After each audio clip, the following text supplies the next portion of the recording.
राधा स्वामी जी। बाणी बाणी संत दरिया जी महाराज। प्रश्न पूछा गया है, मनुष्य जीवन की संतों ने इतनी महिमा क्यों की है। तो चलिए इसी प्रश्न के संदर्भ में आज की सत्संग वीडियो आरंभ करते हैं। देखो, पहली बात, जीवन ही महिमावान है। जीवन परमात्मा की अपूर्व भेंट है। जीवन प्रसाद है, तुमने कमाया नहीं। तुम गंवा भले रहे हो मगर कमाया तुमने नहीं। उतरा है तुम पर किसी अज्ञात लोक से बरसा है। तुमसे किसी ने पूछा तो ना था कि होना होते हो या नहीं। पूछता भी कैसे, जब तुम थे ही नहीं तो तुमसे पूछता कोई कैसे। जीवन अपने आप में महिमावान है। जीवन से फिर सारे द्वार खुलते हैं। फिर ध्यान के और प्रेम के और मोक्ष के और सचखंड की उपलब्धि तक के सारे द्वार जीवन से खुलते हैं। जीवन अवसर है, महत अवसर है। चाहो बना लो, चाहे तो मिटा दो। चाहे गा लो गीत, चाहे तोड़ दो बांसुरी। जीवन महान अवसर है। तो पहली तो बात, जीवन ही अपने आप में अपूर्व है। फिर मनुष्य जीवन तो और भी अपूर्व है, क्योंकि वृक्ष यद्यपि जीवित हैं पर बड़े संकीर्ण अर्थों में, और पक्षी भी जीवित हैं थोड़ा वृक्ष से ज़्यादा, लेकिन फिर भी बड़ी सीमा है। पशु भी जीवित हैं, पक्षियों से शायद थोड़े ज़्यादा, लेकिन फिर भी बड़ी सीमा है। मनुष्य इस पृथ्वी पर सबसे ज़्यादा संभावनाओं को लेकर पैदा होता है। मनुष्य इस जगत से सबसे बड़े फूलों के बीजों को लेकर पैदा होता है। इसीलिए मनुष्य जीवन की महिमा इतनी की है संतों ने। चौराहा है मनुष्य का जीवन, वहाँ से रास्ते चुने जा सकते हैं। वहाँ से नरक का रास्ता भी चुना जा सकता है और स्वर्ग का भी, और रास्ते पास पास है। एक जैन फकीर के पास एक सम्राट मिलने गया था। सम्राट की अकड़, झुका भी तो झुका नहीं। औपचारिक था झुकना। फकीर से कहा, मिलने आया हूँ, सिर्फ एक ही प्रश्न पूछना चाहता हूँ। वही प्रश्न मुझे बिल्कुल ही परेशान करता रहता है। बहुतों से पूछा है, उत्तर कोई मुझे संतुष्ट करे ऐसा मुझे मिला नहीं कोई। आपकी बड़ी खबर सुनी है कि आपके भीतर का दिया जल गया है। आप निश्चित ही आशा लेकर आया हूं कि मुझे तृप्त कर देंगे। फकीर ने कहा, व्यर्थ की बातें छोड़ो, प्रश्न को सीधा रखो। दरबारी औपचारिकता छोड़ो, सीधी सीधी बात करो, नगद। सम्राट थोड़ा चौंका। ऐसा तो कोई उससे कभी बोला नहीं था। थोड़ा अपमानित भी हुआ, लेकिन बात तो सच थी। फकीर ठीक ही कह रहा था कि व्यर्थ लंबाई में क्यों जाते हो, कान को इतना उल्टा क्यों पकड़ना। बात करो सीधी सीधी, क्या है प्रश्न तुम्हारा। सम्राट ने कहा, प्रश्न मेरा यह है कि स्वर्ग क्या है और नरक क्या है। मैं बूढ़ा हो रहा हूँ और यह प्रश्न मेरे ऊपर छाया रहता है कि मृत्यु के बाद क्या होगा, स्वर्ग मिलेगा या नरक मिलेगा। फकीर के पास उसके शिष्य बैठे थे।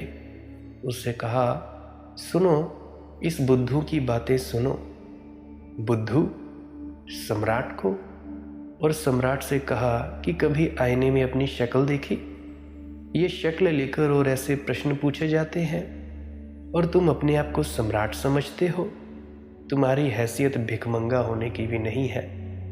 यह भी कोई उत्तर था? सम्राट तो एकदम आग बबूला हो गया। मयान से उसने तलवार निकाल ली। नंगी तलवार। एक क्षण और की फकीर की गर्दन धड़ से अलग हो जाएगी। फकीर हंसने लगा और उसने कहा, यह खुला नरक का द्वार, एक गहरी चोट, एक अस्तित्वगत उत्तर। यह खुला नरक का द्वार, समझा सम्राट। तत्क्षण तलवार म्यान के भीतर चली गई। फकीर के चरणों पर सिर रख दिया।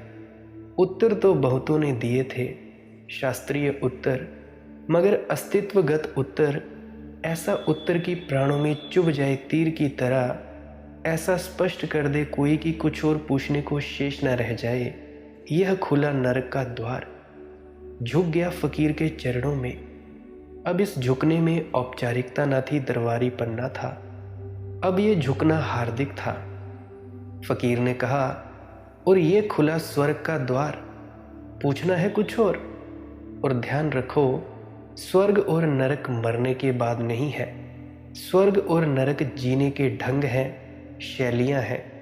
कोई चाहे यहीं स्वर्ग में रहे, कोई चाहे यहीं नरक में रहे, कोई चाहे सुबह स्वर्ग में रहे, सांझ नरक में रहे, कोई चाहे क्षण भर पहले स्वर्ग और क्षण भर बाद नरक। और ऐसा ही तुम्हारी जिंदगियों में रोज घट रहा है। मनुष्य जीवन की महिमा है। इस सम्राट में क्या खूबी थी? बोध। ये बात किसी पशु और पक्षी को नहीं समझाई जा सकती थी, और मनुष्यों को न समझाई जा सके। जानना कि वे केवल नाम मात्र के मनुष्य हैं, होंगे पशु पक्षी। ये सम्राट निश्चित मनुष्य रहा होगा। केवल मनुष्य ही है जिसको समझाया जा सकता है। श्री कृष्ण ने कहा है, जो सबके लिए रात्रि है तब भी योगी जागा हुआ है। या निशा सर्वभूतानाम तस्याम जागृति संयमी। लेकिन तुम योगी को सोआ हुआ देखोगे तो भेद न कर पाओगे योगी में और भोगी में। कि कर पाओगे भेद? दोनों एक से मालूम पड़ेंगे, दोनों सोए हैं। भेद भीतर है, बहुत भीतर है। भेद इतना आंतरिक और निजी है कि कोई दूसरा वहां निमंत्रित नहीं किया जा सकता। उस अंतरतम में तो तुम अपने ही भीतर डुबकी मारोगे तो उतर पाओगे। आनंद ने बुद्ध से पूछा है कि मैं आपको सोता देखता हूं। वर्षों आनंद बुद्ध के साथ रहा, तब उसे ये धीरे धीरे अनुभव हुआ कि कुछ भेद है। 40 साल बुद्ध के साथ रहा, 40 साल बुद्ध की सेवा में रत रहा। सुबह से लेकर रात तक, जब तक बुद्ध सो न जाए तब तक बिस्तर पर न जाए। जिस कक्ष में बुद्ध सोए वहीं सोता था। रात कब ज़रूरत पड़ जाए, कभी नींद न आती होगी, कभी नींद देर से आती होगी, तो बुद्ध को सोया हुआ देखता रहता था। वर्षों बाद ये ख्याल आया कि थोड़ा सा कुछ भेद मालूम पड़ता है, मगर वह भी धुंधला धुंधला। बुद्ध से पूछा उसने, मेरे सोने में और आपके सोने में भी क्या कुछ भेद है? खैर, जागने में तो मेरे और आप में भेद है। मुझे कोई गाली दे तो दुख होता है, क्रोध होता है। आपको कोई गाली दे तो क्रोध नहीं होता, दुख नहीं होता। एक बार एक आदमी ने आपके ऊपर आकर थूक दिया था तो मैं आग बबूला हो गया था। थूका आप पर था, लेकिन मैं भवक उठा था। मेरा पुराना क्षत्रिय जाग उठा था। अगर मेरे हाथ में तलवार होती तो मैंने उसकी गर्दन काट दी होती, लेकिन गर्दन काटने का विचार तो मेरे भीतर तलवार की तरह कौंध गया था। मैं तो आपके संग का, आपकी तरफ देखकर चुप रहा। किस तरह अपने को चुप रख सका ये भी आज कहना कठिन है। एक क्षण तो आप भी भूल गए थे, मगर फिर ख्याल आया था, संकोच आया था कि आपसे आज्ञा ले लूं, फिर इसे आवाज़ दूं। लेकिन आपने सिर्फ चादर से थूक को पोंछ लिया था और उस आदमी से कहा था, भाई कुछ और कहना है? तब तो मैं बहुत चौंका था। तब मुझे भेद दिखाई पड़ा था। मैं तो आग से जल उठा। मैं तो भूल ही गया सब सन्यास। मैं तो भूल ही गया ध्यान। मैं तो भूल ही गया सब ज्ञान। एक क्षण में वर्ष वर्ष पूछ गए। मैं वही का वही था और आपसे पूछा था कि क्या इस आदमी को सजा दूं? ये आदमी सजा का हकदार है, इसको दंड मिलना ही चाहिए। तो आप हंसे थे और आपने कहा था, उसके थूकने से मैं इतना परेशान नहीं हूँ जितना तेरे दुखी और परेशान होने से परेशान हूँ। यह तो अज्ञानी है, क्षम्य है, मगर तू तो कितने दिन से ध्यान की चेष्टा में लगा है, अभी तेरा ध्यान इतना भी नहीं पका। ये मनुष्य कुछ कहना चाहता है, तुम थूकने को देख रहे हो। ये कुछ ऐसी बात कहना चाहता है जो शब्दों से नहीं कहा जा सकता। ऐसा अक्सर प्रेम में और घृणा में हो जाता है। इतने गहरे भाव की शब्द में नहीं आते। किसी से प्रेम होता है तो तुम गले लगा लेते हो। क्यों? क्योंकि भाषा में कहने से काम नहीं चलेगा, भाषा छोटी पड़ जाती है। गले लगाकर तुम यही तो कहते हो कि भाषा असमर्थ है, कुछ कृत्य करते हो। ऐसा ही ये आदमी क्रोध से जल रहा है। मेरी मौजूदगी से इसे पीड़ा है, मेरे शब्दों से इसे चोट लगी है, मेरे वक्तव्य ने इनकी धारणा को खंडित कर दिया है।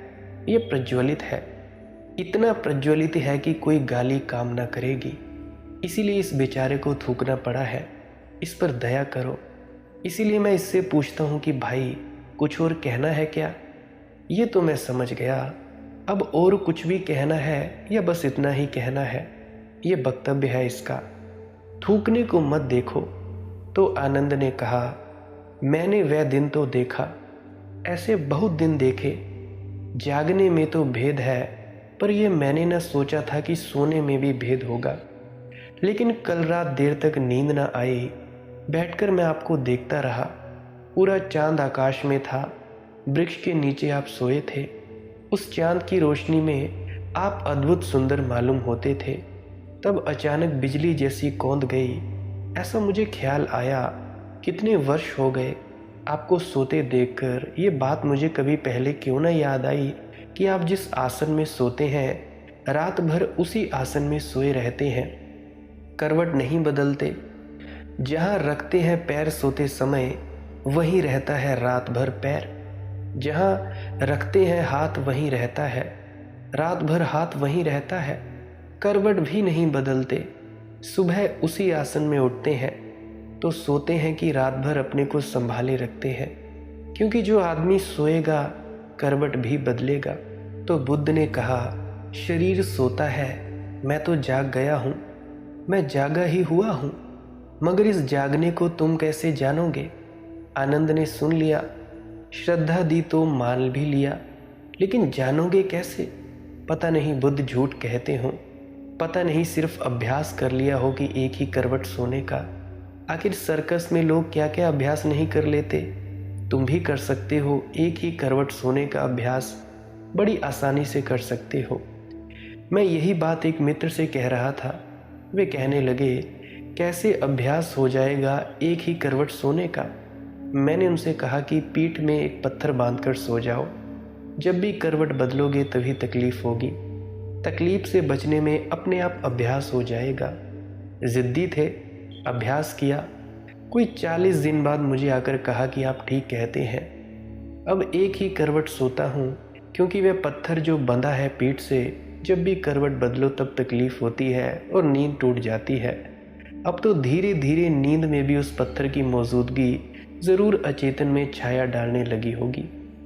तो कौन जाने बुद्ध ने अभ्यास ही किया हो, बाहर से कैसे जानोगे? उतरो, ध्यान का थोड़ा स्वाद लो। और ये ध्यान का स्वाद केवल मनुष्य जीवन में ही लिया जा सकता है, किसी और योनि में नहीं लिया जा सकता। मनुष्य शब्द देखते हो, मनन से बना है, जिसमें मनन की क्षमता है। अंग्रेजी का शब्द मैन भी मनन से ही बना है। उर्दू का शब्द आदमी भी बहुत साधारण है, वह आदम से बना है, अदम से बना है। अदम का अर्थ होता है मिट्टी, मिट्टी का पुतला। ये आदमी की असलियत नहीं है। आदमी शब्द में आदमी की असलियत नहीं है, केवल खोल है। मिट्टी का पुतला है, यह तो सोच है, लेकिन मिट्टी के पुतले के भीतर कौन छिपा है? मृण्मय में चिन्मय छिपा है। मिट्टी का दिया है माना, लेकिन जो ज्योति जल रही है वह मिट्टी नहीं है।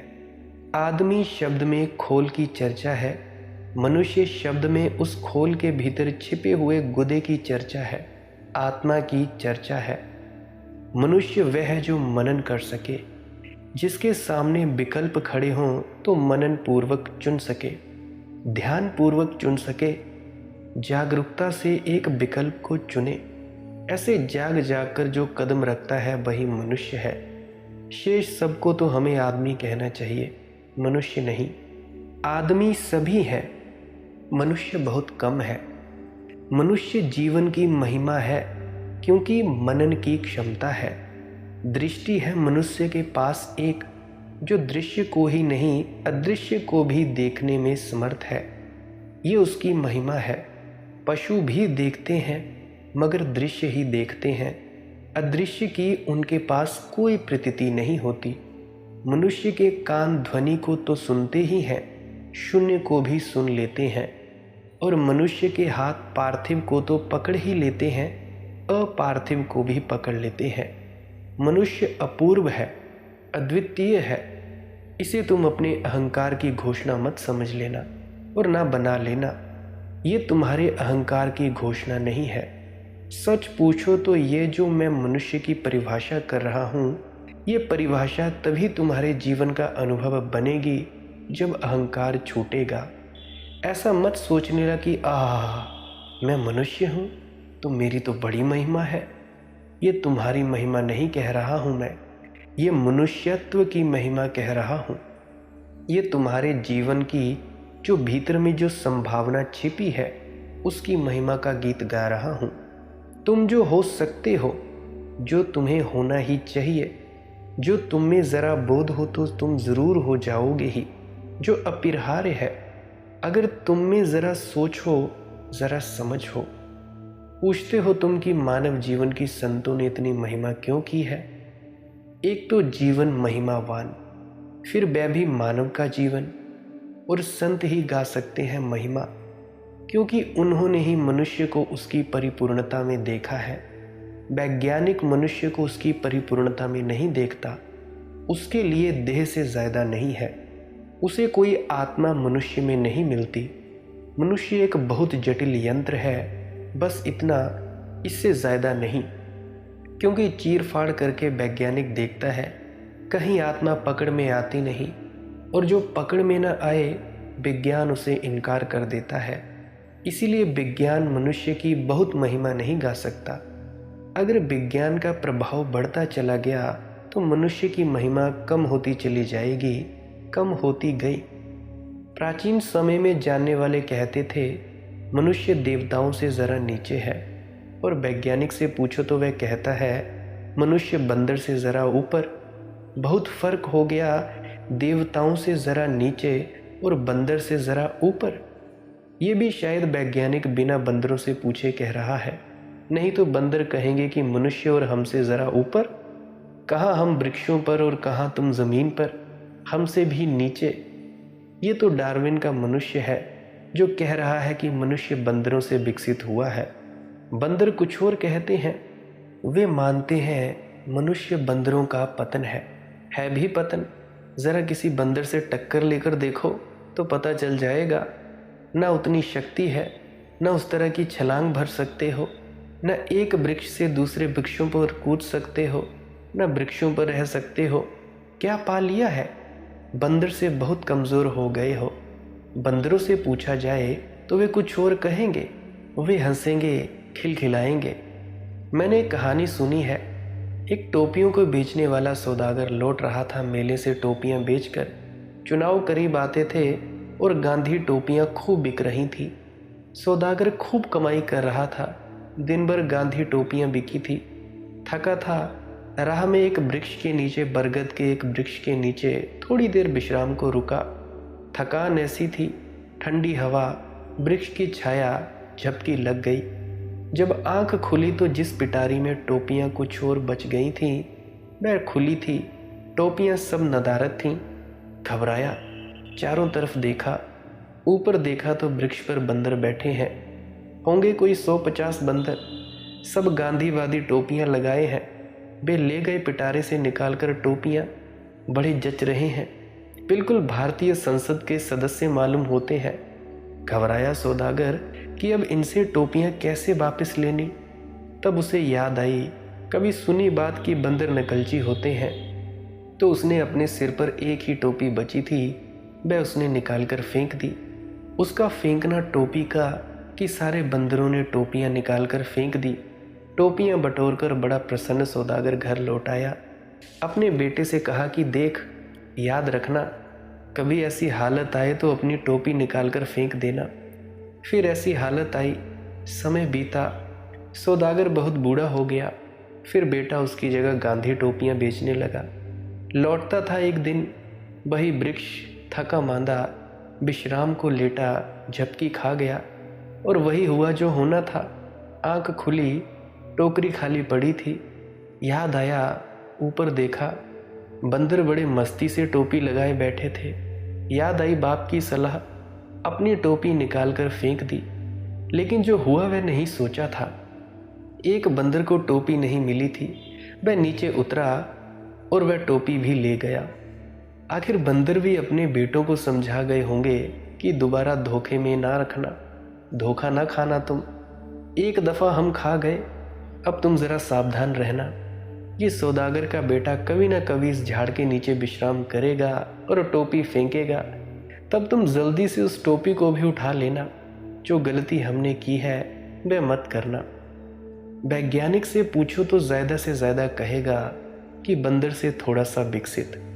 जो देवताओं से थोड़ा नीचे हुआ करता था वह बंदरों से थोड़ा ऊपर होकर रह गया है।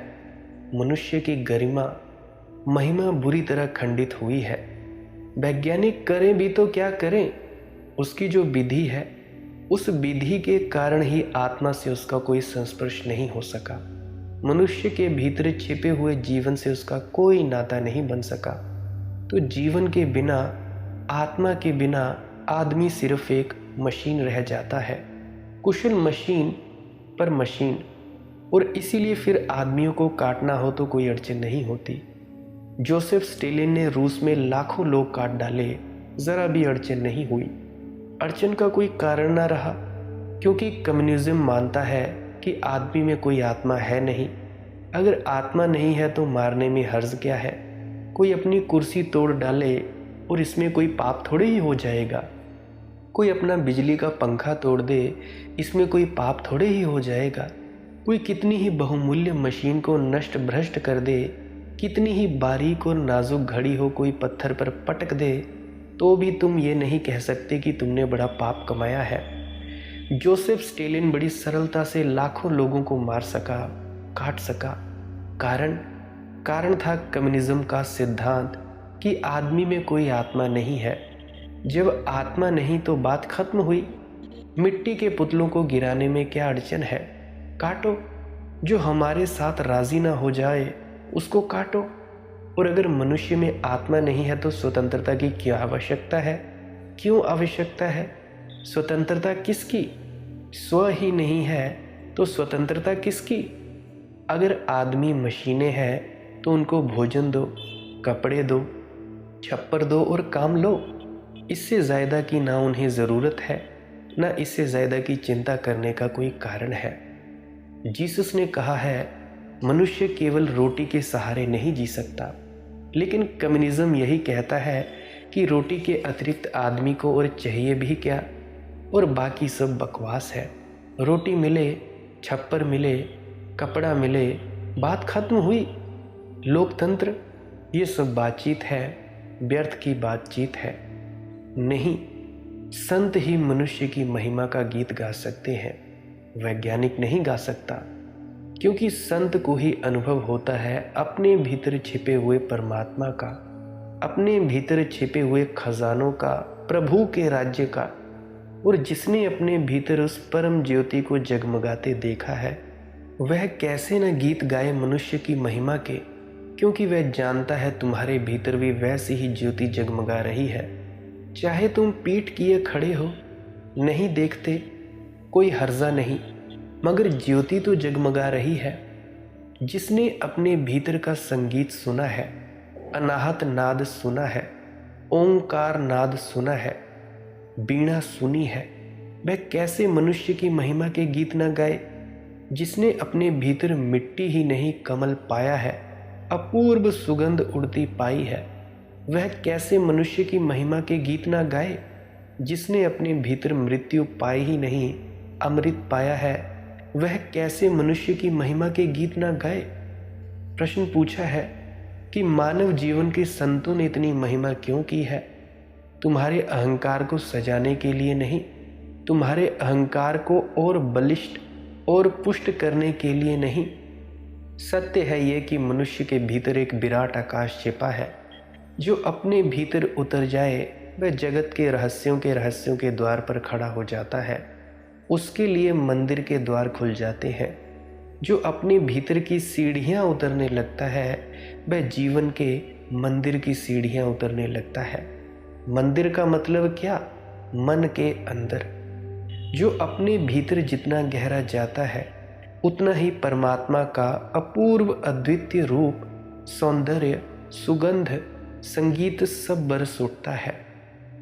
कितना है जीवन अनमोल, रजत रश्मियों से मुस्कान, सौरभमय कलियों सा गान, मधु स्मृतियों की दीप शिखा सा, घटता बढ़ता प्रतिदिन डोल, अकथित आहों का विश्वास, अनुरंजित भावों का श्वास, तुहिन बिंदु सा निर्निमेष इस ढलता दुख दुख दृग में खोल, शिथिल पवन का मरमर गीत, भ्रमर कुसुम का मधुमय प्रीत।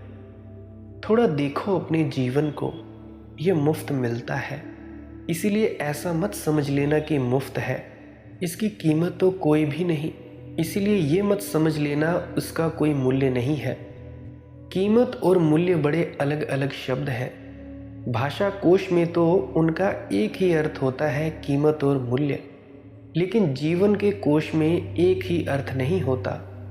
कीमत होती है चीज़ों की जो बाज़ार में बिकती हैं, बिक सकती हैं, खरीदी जा सकती हैं, लेकिन कुछ ऐसी चीज़ें हैं जो बाज़ार में ना बिकती हैं ना बेची जा सकती हैं, उनको मूल्यवान कहते हैं।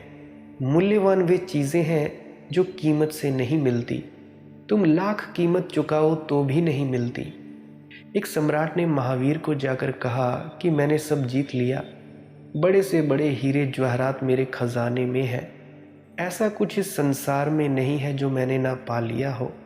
इधर कुछ दिन से लोग आकर खबर देते हैं कि असली मूल्य की चीज़ तो ध्यान है। जैनों का शब्द है सामायिक ध्यान के लिए, ठीक शब्द है, प्यारा शब्द है। उसके अपने मूल्य हैं, सम हो जाना, समता को उपलब्ध हो जाना, सम भाव को उपलब्ध हो जाना, समयकत्व को उपलब्ध हो जाना। तो सम्राट ने कहा, यह सामायिक क्या भला है? अनेक लोग मुझसे आकर कहते हैं, मैं कुछ जवाब नहीं दे पाता। ये किस हीरे का नाम है? ये कहाँ खरीदूं, कहाँ मिलेगा? महावीर हंसे होंगे। सामायिक कहीं खरीदी जा सकती है? ध्यान कहीं खरीदा जा सकता है कि ध्यान कहीं बाजार में बिक सकता है? महावीर को हंसते देखकर उसने कहा, आप हंसे मत, मैं कोई भी कीमत चुकाने को राज़ी हूँ। मैं ज़िद्दी आदमी हूँ, मैं पूरा राज्य भी देने को राज़ी हूँ, मगर ये मामला क्या है? ये है क्या चीज़? इसे मैं खरीद कर रहूँगा। ये मुझे बड़ा कष्ट दे रही है बात कि मेरे पास एक चीज़ नहीं है, यह सामायिक। महावीर ने कहा, ऐसा कर, मैं तो सब छोड़ चुका हूँ, इसीलिए तेरे राज्य में मेरी कोई उत्सुकता नहीं है। मेरा राज्य था वह भी छोड़ चुका हूँ, तेरे हीरे जवाहरात भी मेरे लिए कंकड़ पत्थर हैं। मेरे अपने ही बहुत बोझिल हो गए थे, बांट आया हूँ। तेरे गांव में एक गरीब आदमी रहता है, तेरी राजधानी में, मैं उसका नाम तुझे दे देता हूँ, पता तुझे दे देता हूँ, बहुत गरीब है, एक जून रोटी भी जुड़ नहीं पाती, उसको सामायिक उपलब्ध हो गई है। वह अगर बेचे तो शायद बेच दे। ये मजाक ही था, और जब महावीर जैसा व्यक्ति मजाक करता है तो उसके बड़े मूल्य होते हैं। सम्राट तत्क्षण रथ मुड़वा लिया, उस गरीब आदमी के घर के झोंपड़े के सामने जाकर रथ रुका। आंख पर भरोसा नहीं आया उस मोहल्ले के लोगों को। गरीबों का मोहल्ला, झोंपड़े थे टूटे फूटे। वह गरीब आदमी तो एकदम आकर सम्राट के चरणों में सिर झुकाया और उसने कहा कि आज्ञा हो महाराज, आपको यहाँ तक आने की क्या ज़रूरत थी? खबर भेज दी होती, मैं महल हाजिर हो जाता। सम्राट ने कहा कि मैं आया हूँ सामायिक खरीदने। महावीर ने कहा है कि तुझे सामायिक उपलब्ध हो गई है, बेच दे और जो भी तू मूल्य मांगे, मुंह मांगा मूल्य देने को राजी हूँ। जैसे महावीर हंसे थे वैसे ही वह गरीब आदमी भी हंसा। उसने कहा, महावीर ने आपसे खूब मजाक किया। कुछ चीज़ें हैं जो कीमत से मिलती हैं, कुछ चीज़ें हैं जिनका कीमत से कोई संबंध नहीं। सामायिक कुछ वस्तु थोड़ी है जो मैं तुम्हें दे दूँ, अनुभव है। एक्सपीरियंस है, जैसे प्रेम अनुभव है, कैसे दे सकते हो? यह तो आंतरिकतम अनुभव है, इसे बाहर ही नहीं जाया जा सकता। मेरी गर्दन चाहिए तो ले ले, मुझे खरीदना हो तो खरीद ले। मैं चल पड़ता हूँ आपका सेवक, पैर दबाता रहूँगा, लेकिन ध्यान नहीं बेचा जा सकता। नहीं कि मैं बेचना नहीं चाहता हूँ, बल्कि स्वभावतः ध्यान हस्तांतरित नहीं हो सकता है। मूल्यवान वे चीज़ें हैं जो बेची जा सकती हैं। प्रेम, ध्यान, प्रार्थना, भक्ति, श्रद्धा, ये बेचने वाली, बिकने वाली चीज़ें नहीं हैं। ये चीज़ें ही नहीं हैं, ये अनुभूतियाँ हैं, और केवल मनुष्य ही इन अमोलक अनुभूतियों को पाने में समर्थ है। संतों ने मनुष्य की महिमा गाई है ताकि तुम्हें याद दिलाया जा सके कि तुम कितनी बड़ी संपदा के मालिक हो सकते हो, और हुए नहीं अब तक।